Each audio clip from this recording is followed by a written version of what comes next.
Well, to figure that out, we're going to peel back the layers of this incredible document. We'll move all the way from the macro global view of India's reputation right down to the micro level of individual civic responsibility. Honestly, it's pretty rare to get this kind of sweeping big picture analysis from someone so young. And the way they break down these massive structural issues, it gives us a whole lot to think about. Looking directly at the author's authentic blue ink handwriting, you immediately get a sense of just how personal this essay really is.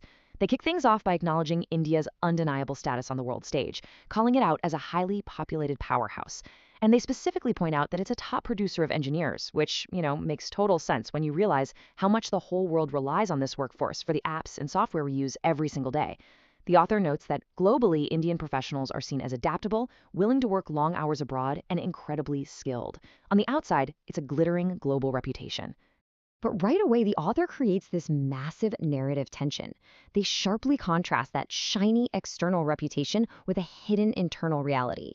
They write that while the outside view seems perfect, inside the country, there is, and these are their exact words, something unpleasant. This basically sets the stage for everything that follows. They're telling us, plain and simple, that exporting brilliant engineers is just masking a deeply flawed domestic experience.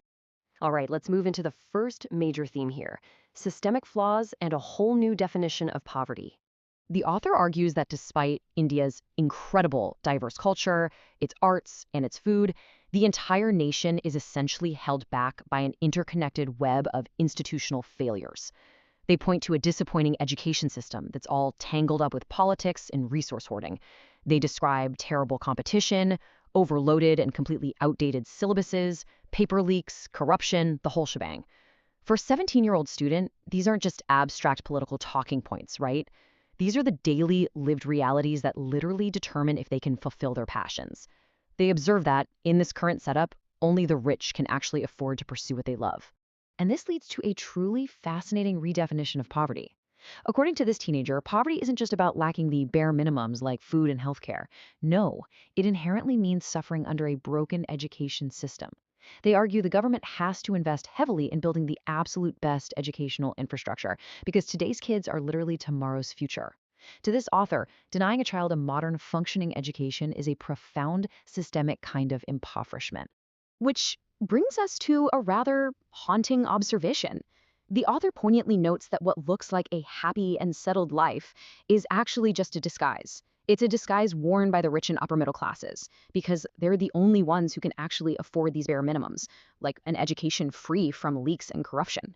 It's a really striking critique of class disparity coming from such a young set of eyes. Now, peeling the onion a little further, we hit section 2. The cultural disconnect between ancient and modern India. The author draws a super sharp contrast here. They actually push back hard against the conservative traditions dominating modern discourse, arguing that there is no single one culture in India.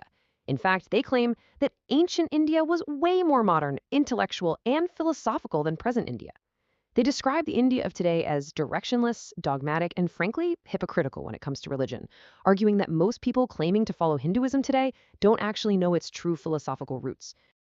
To back this up, they trace out a fascinating historical regression. They point all the way back to the ancient era, where scholars were flourishing in ancient universities like Nalanda, diving deep into complex philosophies of logic and reality like Nyaya and Vedanta. But then they identify a very specific turning point: the period between 200 BCE and 200 CE, when the Manusmriti, an ancient legal and ethical text, came into force. According to this 17-year-old's historical analysis, that was the exact moment true philosophical knowledge began to perish, ultimately paving the way for the hypocritical dogmatism they see everywhere today. So, how do we fix this? That brings us to section 3: navigating society through philosophy rather than dogmatism. Looking closely at their argument, the author lists out some very specific sociological traps that citizens absolutely must avoid. They warn against things like social identity theory, in-group favoritism, and tribalism, which is basically our instinct to blindly favor our own groups over everyone else. But they also specifically call out this toxic crab mentality shaped by politics. You know the idea, if I can't have it, neither can you? They argue this mentality actively oppresses raw talent in the country instead of encouraging it.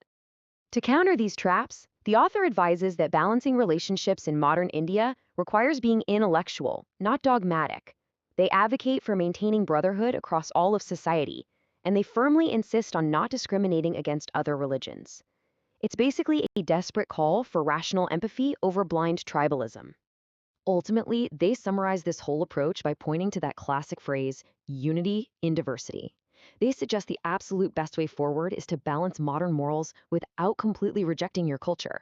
It's this nuanced middle ground. They're rejecting both hypermodernism and extreme traditionalism and asking for a society that is intellectual and inclusive. Finally, we reach the absolute core of this essay in Section 4, a call for accountability and the citizen's duty. Here, the author places a massive burden of change directly onto the citizens themselves, creating what we can call a citizen's checklist. First off, they urge Indians to improve their civic sense and hygiene, noting that cleanliness efforts are currently flopping because of a lack of resources, despite the massive population. Second, they demand citizens hold the government accountable for that outdated education system we talked about earlier. Third, they emphasize our democratic duty to actually choose the right government. And finally, they reiterate the absolute necessity to be secular and to respect everyone equally. After laying out this massive systemic critique of a billion-person nation, touching on everything from global economics to educational reform, ancient history, and sociological theory, we finally reach the author's concluding words, just casually scribbled right at the bottom of the last page. With this incredible, striking vulnerability, they simply write, "Still goes, but as an 17 years old teen, only know up to this." It's such a sudden, grounding reminder. This sweeping analysis of Indian society didn't come from a fancy think tank or some seasoned political analyst on TV. It came from a teenager sitting there with a blue pen, observing the world around them and recognizing its profound flaws. This whole document brilliantly illustrates the raw power of grassroots observation. It distills complex structural issues into this very real human perspective. And honestly, it leaves us with a highly provocative question. If a 17-year-old can deconstruct the historical, educational, and sociological layers of their society this passionately, what is our excuse for ignoring them?